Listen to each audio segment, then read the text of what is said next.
प्रधानमंत्री नरेंद्र मोदी लगातार तीसरी बार पीएम बनने जा रहे हैं। 1962 के बाद यह पहला मौका होगा जब देश में कोई भी नेता लगातार तीसरी बार प्रधानमंत्री पद की शपथ लेगा। बीजेपी के लिए ऐतिहासिक है, जिसे लेकर व्यापक तैयारियां चल रही हैं। 7 जून को हुई संसदीय दल की बैठक के बाद एनडीए के घटक दलों ने उन्हें अपना नेता माना है। इसके बाद मोदी ने लालकृष्ण आडवाणी और मुरली मनोहर जोशी से मुलाकात के बाद राष्ट्रपति के सामने सरकार बनाने का दावा पेश किया है। उनके साथ एनडीए के घटक दल नेता भी मौजूद थे।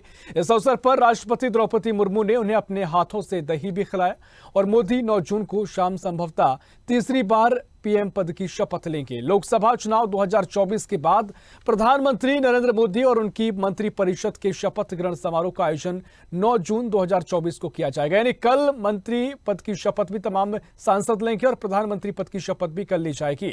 इस खास मौके पर भारत के पड़ोसी देशों और हिंद महासागर क्षेत्र के नेताओं को सम्मानित अतिथि के रूप में आमंत्रित किया गया है। श्रीलंका के राष्ट्रपति रानिल विक्रमसिंघे, मालदीव्स के राष्ट्रपति डॉक्टर मोहम्मद मुइजू और सेशेल्स के उपराष्ट्रपति अहमद आसिफ, बांग्लादेश की प्रधानमंत्री शेख हसीना, मॉरिशस के प्रधानमंत्री प्रवीण कुमार जुगनाथ, नेपाल के प्रधानमंत्री पुष्प कमल दहल प्रचंड और भूटान के प्रधानमंत्री टशीरिंग तोबगे इस आमंत्रण को स्वीकार कर चुके हैं।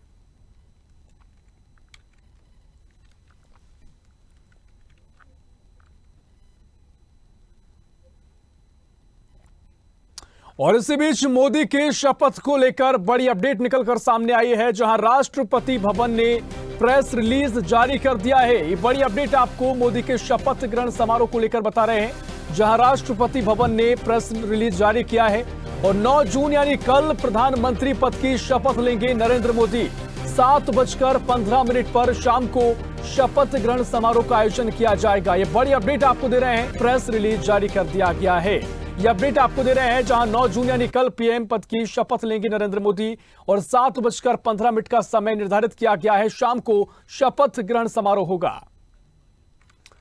और इसी खबर पर और भी जानकारी के लिए दिल्ली से हमारी सहयोगी तनु बालियान और भी जानकारी के लिए फोन लाइन पर जुड़ गए हैं। तनु, कल 9 तारीख को शपथ ग्रहण समारोह की चर्चाएं थी और अब राष्ट्रपति भवन ने प्रेस रिलीज कर दिया है और शाम 7:15 पर शपथ ग्रहण समारोह होगा। क्या कुछ इसमें कहा गया है और किस तरीके से तैयारियां हैं, कौन कौन से मंत्री भी शपथ ले सकते हैं, विस्तार से बताएं तनु। जी बिल्कुल ऋषभ, देखिए मोदी के शपथ को लेकर ये जो है बड़ी खबर निकलकर सामने आई है और राष्ट्रपति भवन ने प्रेस रिलीज भी जारी कर दिया है। अब 9 जून को ही जो पीएम है वो पीएम पद की नरेंद्र मोदी शपथ लेंगे और 7:15 का वो समय होगा शाम का, जब नरेंद्र मोदी जो है वो तीसरी बार प्रधानमंत्री बनने जा रहे हैं, जिसको लेकर जो तैयारियां हैं वो भी पूरी हो गई है। और मोदी सरकार के शपथ ग्रहण समारोह को लेकर जो दिल्ली के अलग अलग जगह है उन राष्ट्र अध्यक्षों के स्वागत के पोस्टर जो है वो दिल्ली में लगाए गए हैं, जो इस कार्यक्रम में उपस्थित होंगे, इस कार्यक्रम के लिए आ रहे हैं। और ऐसे ही एक पोस्टर में मालदीव के जो राष्ट्रपति है मुइजू के स्वागत को लेकर भी तैयार किया गया है और दिल्ली में लगाया गया है। और इस पोस्टर की चर्चा ऋषभ बहुत ज्यादा हो रही है।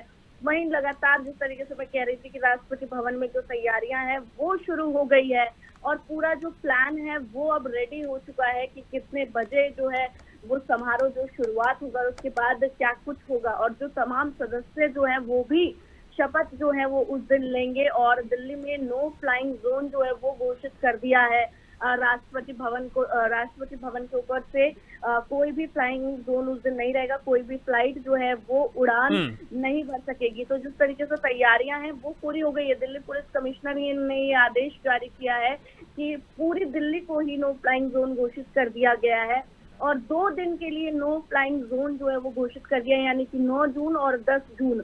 और शपथ को लेकर दिल्ली में धारा 144 ऋषभ लागू कर दी गई है। तो तमाम जो तैयारियां हैं वो शुरू हो गई है और कल से ही दिल्ली जो है वो बदली बदली नजर आने लगी है। पटाखे लगातार फोड़े जा रहे हैं और लड्डू बांटे जा रहे हैं। तो लगातार जो तैयारियां हैं वो अब लगभग पूरी हो चुकी है। और जिस तरीके से जो भाजपा का दफ्तर है वो भी सजाया गया है, उसको भी रेनोवेट किया गया है। हालांकि जिस दिन रिजल्ट आए थे उसी दिन से उसको रेनोवेट किया जा रहा था, रंगाई पुताई का काम किया जा रहा था, लेकिन अब फिर से उसको अब सजाया जा रहा है। और जो चीजें वहां पर जिस चीज की कमी थी, टेबल चेयर सब कुछ वहां पे जो है वो अरेंजमेंट कर दिया गया है।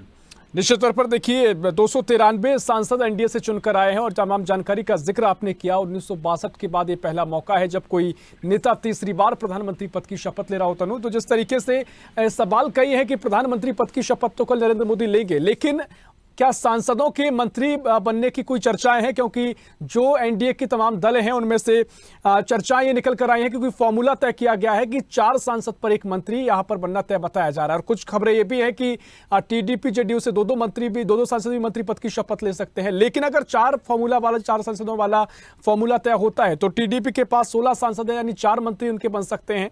वहीं जेडीयू के पास 12 हैं तो 3 मंत्री इनके बन सकते हैं। कोई चर्चा तनु आप सुन रही है? जी बिल्कुल ऋषभ, देखिए जिस तरीके से ये तमाम कयास लगाए जा रहे हैं, सूत्रों के हवाले से जानकारी भी मिल रही है कि 4 सांसदों पर एक मंत्री होगा। और जिस तरीके से लगातार जो है वो नीतीश कुमार मांग कर रहे थे, वित्त मंत्री की उन्होंने जो है वो मांग करी, कृषि की मांग उन्होंने करी, और जिस तरीके से चंद्रबाबू नायडू भी लगातार जो है वो बात कर रहे थे, सूत्रों के हवाले से जो जानकारी मिल रही थी। तो अब जो सिनेरियो पूरा देखा गया और हमारे पास भी जो जानकारी है वो फॉर्मूला जो है वो यही अपनाया जाएगा कि 4 सांसदों के ऊपर जो है वो एक मंत्री जो है वो बनाया जाएगा, जिसका ऐलान जो है अब वो बहुत जल्दी ही हो जाएगा। और ये भी बड़ी बात सामने आई है ऋषभ की इस बार पूरी तरीके से जो एनडीए और जेडीयू के साथ जो सरकार बनने जा रही है, एनडीए की जो सरकार बनने जा रही है जेडीयू और टीडीपी के साथ, वो हर एक बात नहीं मानी गई है। जिस तरीके से लगातार सब अपनी अपनी बात कह रहे थे कि हमें ये मंत्रालय चाहिए, हमें ये पद चाहिए, तो वो नहीं मानी गई है। सबकी सर्वसम्मति से बैठकर चर्चा कर पूरी एक स्ट्रैटेजी बनाई गई है और उस स्ट्रैटेजी के तहत ही चला जाएगा। मनमानी अब यहाँ पर किसी की भी नहीं होगी। हाँ बिल्कुल, देखिए तनु, तमाम चर्चाएं जब शुरू हुई कि भारतीय जनता पार्टी को पूर्ण बहुमत नहीं मिला है तो तमाम सवाल ये थे कि मजबूत सरकार होगी या मजबूर सरकार होगी। लेकिन जिस तरीके से हम अभी तस्वीर देख रहे हैं, कुछ खबरें ये भी मिली है कि टीडीपी और जेडीयू को 2-2 और शिवसेना को एक कैबिनेट मंत्री बन सकते हैं। अगर ये स्थिति रहती है तो इसका मतलब तो ये दिखाई देता है कि जो 4 सांसद पर एक मंत्री की बात कही गई थी वो फॉर्मूला यहाँ पर काम नहीं करा है। अभी भी बीजेपी और कहीं ना कहीं दबदबा बीजेपी का देखा जा रहा है और अगर ये स्थिति रहती है तो कहीं ना कहीं बड़े फैसले जो पहले की मोदी सरकार में लिए जाते रहे उस तरह की तस्वीर फिर नजर आ सकती है।